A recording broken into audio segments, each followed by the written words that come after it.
En 5 ans, la GT Academy est passée du statut d'expérience à celui de programme de détection de pilotes le plus abouti de la planète. 10 joueurs de consoles vidéo sont passés du virtuel à la réalité. Ils courent maintenant en tant que pilotes professionnels et certains d'entre eux sont montés sur les podiums d'épreuves très prestigieuses. Aujourd'hui, on cherche le prochain pilote qui pourra intégrer le programme d'entraînement Nismo. Bienvenue dans GT Academy Next Level.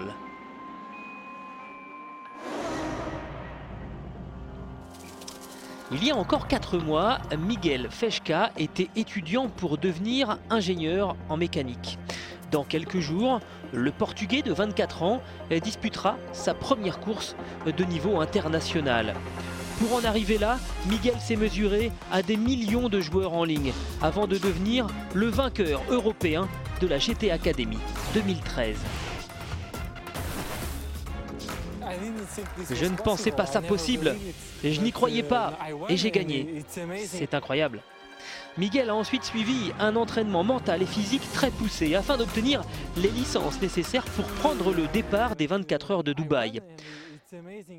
Maintenant, il va falloir prouver que tout ce travail a servi à quelque chose. Or, on le sait, les 24 heures de Dubaï, c'est tout sauf une course facile. Organisée au milieu du désert, cette épreuve a déjà piégé des pilotes beaucoup plus aguerris. Il y a beaucoup de pression, c'est très facile de commettre une erreur. J'espère qu'il n'y aura pas de pluie ni d'orage comme ça a parfois été le cas ces dernières années. Il faut se concentrer sur le fait de ramener la voiture à l'arrivée.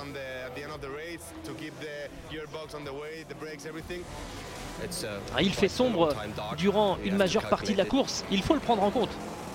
Côté de Miguel et à la tête de l'équipe RJN, Bob Neville s'appuie sur une équipe de 25 mécaniciens expérimentés ainsi que sur son directeur de la performance, Simon Fitchett, qui a collaboré par le passé avec des pilotes tels que David Coulthard ou Sergio Pérez.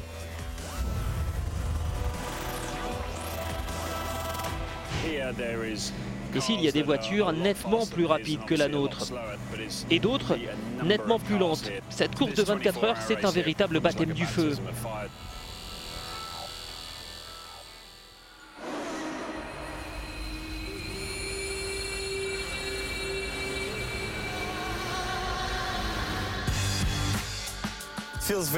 Je me sens très bien, comme si j'étais chez moi, même s'il pleut parfois pour le moment. C'est un endroit extraordinaire, il y a des tours monumentales, les gens sont très sympas. C'est plutôt sympa de faire ma première grande course ici, j'ai l'impression de devenir pilote professionnel. 3 des coéquipiers de Miguel partageront probablement ce sentiment, étant eux-mêmes passés par les mêmes épreuves que le Portugais. Florian Strauss, 29 ans, était loueur de voitures avant de remporter la GT Academy en Allemagne. Nick McMillan, vainqueur en Amérique du Nord, 20 ans, était vendeur de voitures. Enfin, Stanislas Askenov a triomphé lui en Russie. Chacun d'entre eux aura beaucoup à apprendre de celui qui leur a ouvert la voie, Lucas Ordonez, désormais pilote professionnel et rompu à l'exercice des courses de 24 heures. Le plus important dans une course d'endurance, c'est de toujours rester calme, d'être patient, d'attendre son moment. Il n'y a pas d'urgence, ça dure 24 heures. Il y a 5 ans, Lucas a remporté la première édition de la GT Academy. Et depuis, il est monté sur le podium des 24 heures du Mans. Et il a également été sur le podium à Dubaï ces 2 dernières années. Il sait précisément quels sont les pièges à éviter.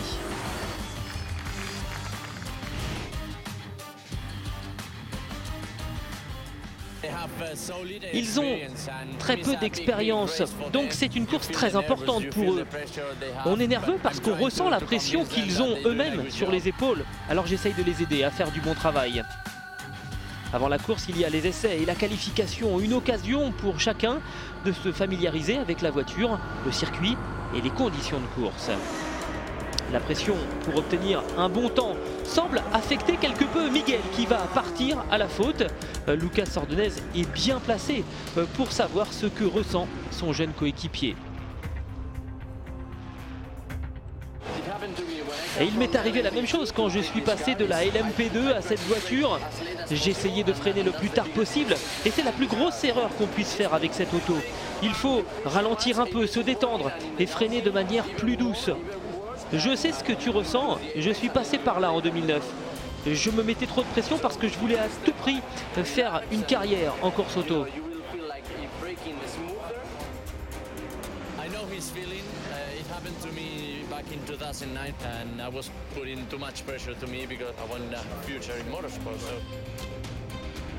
Au terme de la qualification, Lucas et ses camarades occupent la 4e position de leur catégorie. Ils partiront 30e sur la grille de départ. On est toujours pris par le temps sur une course de 24 heures.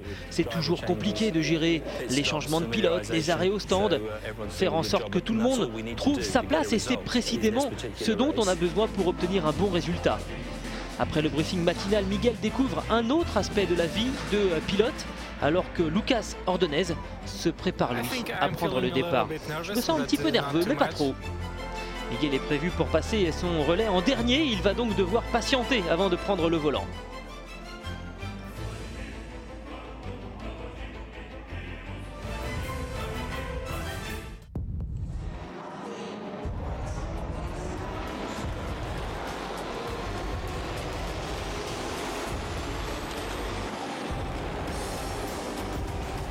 Le départ de la course est donné, Lucas Ordonez va conserver sa 4e place.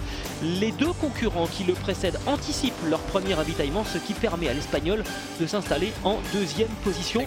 Malgré ça, tout n'est pas parfait. La voiture survire un peu dans les entrées de virage. On verra la suite, mais pour le moment, il faut être patient et voir comment la course va se dérouler. Miguel approche lui de son entrée dans l'univers des pilotes professionnels. Étant le dernier à entrer en action, le Portugais fera son premier relais alors que la nuit sera déjà tombée. Or la dernière fois qu'il a piloté dans ces conditions, cela ne s'est pas bien passé et il s'était fait remonter les bretelles par Bob Neville.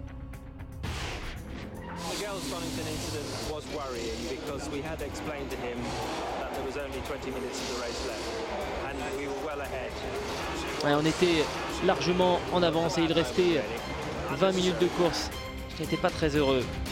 Au moment de prendre le volant, l'équipe est passée à la première place de sa catégorie. C'est l'instant de vérité, celui où on va voir si Miguel a retenu les leçons de ses erreurs.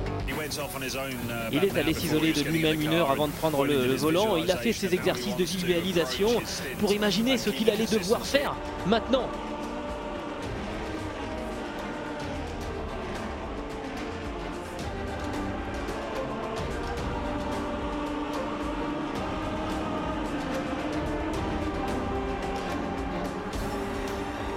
Miguel qui semble être parti prudemment pour ce relais de 2 heures.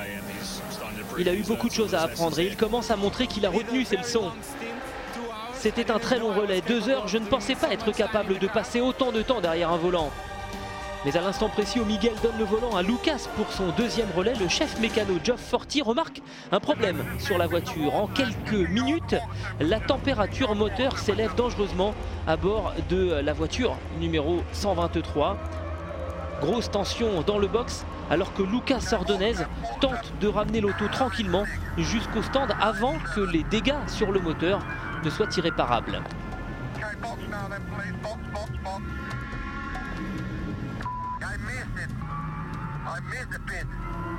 Un Lucas Ordonez qui va louper une première fois l'entrée de la voie des stands et qui va devoir faire un tour supplémentaire avant de ramener son auto et la confier au mécanicien pour tenter de trouver l'origine du problème et évidemment le résoudre. Avec toute son expérience, l'Espagnol va ramener l'auto à bon port et c'est au tour de Geoff et de toute l'équipe RGN d'entrer en action.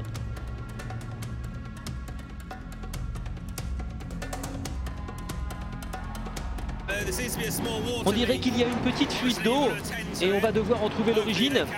J'espère qu'ils vont pouvoir réparer, on cherche d'où ça vient. On est toujours premier pour le moment, on avait une grosse avance, mais ça se réduit très rapidement. Geoff et l'équipe technique trouvent l'origine de la fuite, mais l'état de la voiture n'est pas rassurant pour autant. Ils ont rebouché la fuite, mais ça fuit de nouveau et ça vient de l'arrière du moteur. On espère que ça nous permettra de finir la course. Sinon il faudra démonter la durite qui est derrière le moteur et ça prend beaucoup de temps, alors on va essayer d'éviter de le faire. Lucas reprend la piste alors que chacun espère que la réparation de fortune tiendra le coup jusqu'au drapeau à damier. En dépit du temps passé au stand, la voiture a conservé la première place de sa catégorie car les adversaires ont eux-mêmes eu des problèmes. Et alors que le jour se lève sur Dubaï, la réparation tient toujours le coup et Miguel peut négocier son deuxième relais à bord de la voiture numéro 123 avec une confortable avance, mais il est encore trop tôt pour penser au podium. Il est 8 h du matin, la voiture tient le coup, tout va bien. L'équipage a fait un travail colossal, alors maintenant il faut surtout rester concentré. Mais avec le jour, la température grimpe de nouveau sur le circuit et également à bord de la voiture, obligeant l'équipe RJN à effectuer un nouvel arrêt. La température du moteur est passée soudainement de 90 à 98 degrés.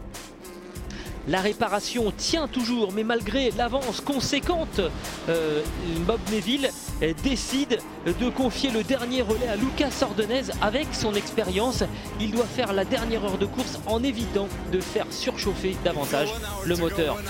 Il reste 1 heure, il peut encore se passer beaucoup de choses, on n'est sûr de rien. Et finalement, après 513 tours parcourus et 24 heures en piste, la voiture numéro 123 passe sous le drapeau à damier, première de sa catégorie. Le rêve devient réalité pour Miguel et ses camarades. Miguel remporte sa première course en tant que pilote professionnel. Premier succès dans sa catégorie aux 24 heures de Dubaï.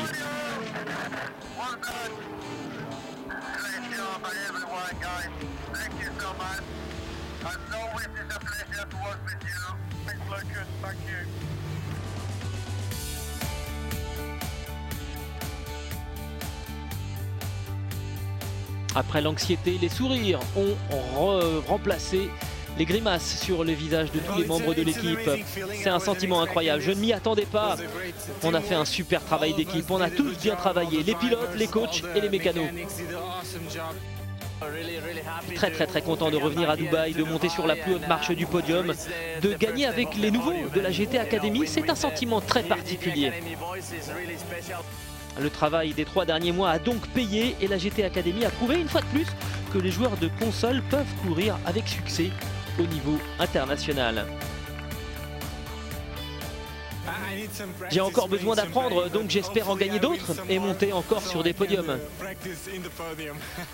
Miguel n'aura pas vraiment le temps de penser à tout le chemin parcouru depuis qu'il s'est inscrit à la GT Academy, car il va intégrer le programme Nismo Athlète, ce qui signifie que durant les 12 prochains mois, il va parcourir le monde en quête de nouveaux podiums pour prouver une fois de plus qu'il a le talent pour rouler dans les meilleures courses du sport automobile.